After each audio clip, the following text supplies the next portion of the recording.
This is a reading from the Holy Gospel according to Mark. Jesus took Peter, James, and John and led them up a high mountain apart by themselves. And he was transfigured before them, and his clothes became dazzling white, such as no fuller on earth could bleach them. Then Elijah appeared to them, along with Moses, and they were conversing with Jesus. Then Peter said to Jesus in reply, "Rabbi, it is good that we are here. Let us make 3 tents, one for you, one for Moses, and one for Elijah." He hardly knew what to say. They were so terrified. Then a cloud came, casting a shadow over them.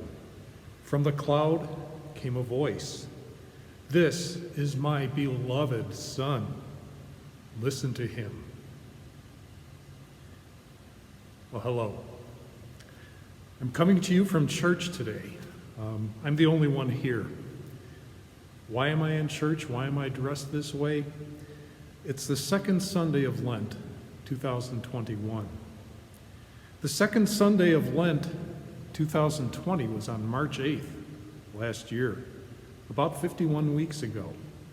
And that was the last time that I came to church to preach at a Sunday Mass.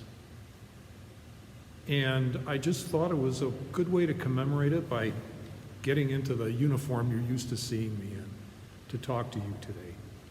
The reading for the second Sunday of Lent that year, as in this, was the Transfiguration of Jesus, that time from the Gospel of Matthew.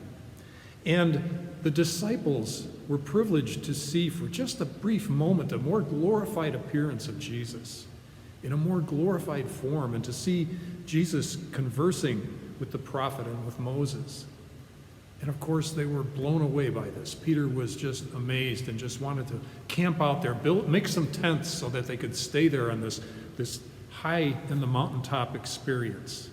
We call these mountaintop experiences and transfiguration moments in our faith life when we have some experience of God in a stronger way than we normally do. But we can't stay up there on the mountain. But the disciples needed this moment to prepare themselves for the suffering that was to come. They were on their way to see Jesus suffer and die, though they didn't understand. And do you think that the glory of this moment up on the mountain was very strong in them when they were hiding in fear after the crucifixion of Jesus? I think not, but they needed this moment and moments like these to build their faith back up again. Sometimes in life, we get transfiguration moments as well. Sometimes other people can influence us into these moments. This was the case for a woman named Marianne Bird. Her daughter recalls this story Marianne told. See, Marianne was born different, and when she was a child, she hated this. She had a cleft palate, and when she got to school, the children at the school were sure to let her know that she was different. She had a crooked mouth, crooked nose, crooked teeth, garbled speech, and just to make things worse, she was almost deaf in one ear. This caused her to feel very low self-esteem. She had low self-esteem, and she came away feeling like she wasn't worthy of love, wasn't worthy to be loved.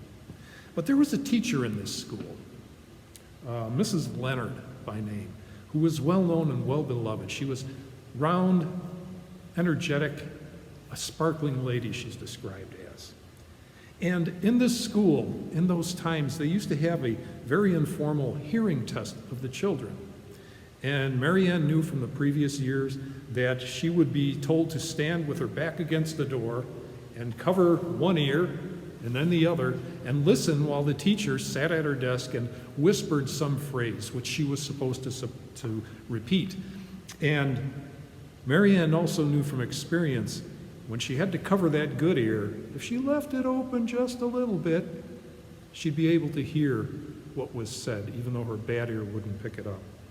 So she was in there, all set to take her test, back against the door, covered up the bad ear and repeated whatever was said, covered up the good ear and cupped it away, and she was not prepared for the 7 words that Mrs. Leonard said.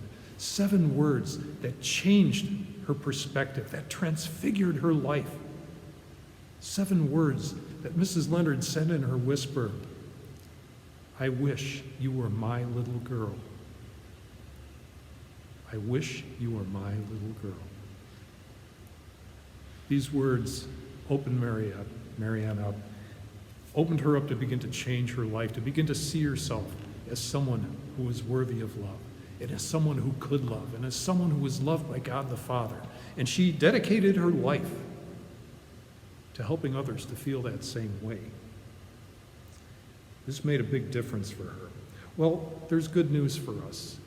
You know, God the Father looks on each one of us, and he doesn't say, I wish you were my child. He says, you are my beloved child. Just like he said in this gospel, this is my beloved son. God looks upon you as his beloved child. Isn't that magnificent? Isn't that wonderful? And in this season of Lent, we should kind of take a hint from Jesus.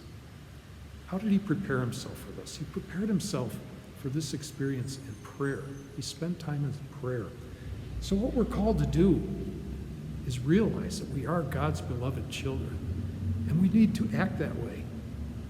We need to go to God in prayer, to calm ourselves, to open ourselves to the beauty that God has created each one of us for, to live as his beloved children. Almost a year ago, we had to close down our church for 3 months.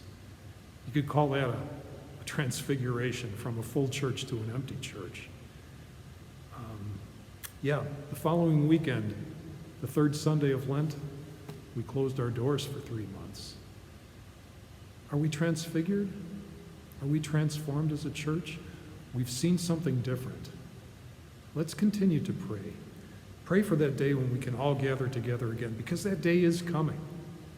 Pray for the day when we can fill up this church in the love of God, and to gather together again as God's beloved children.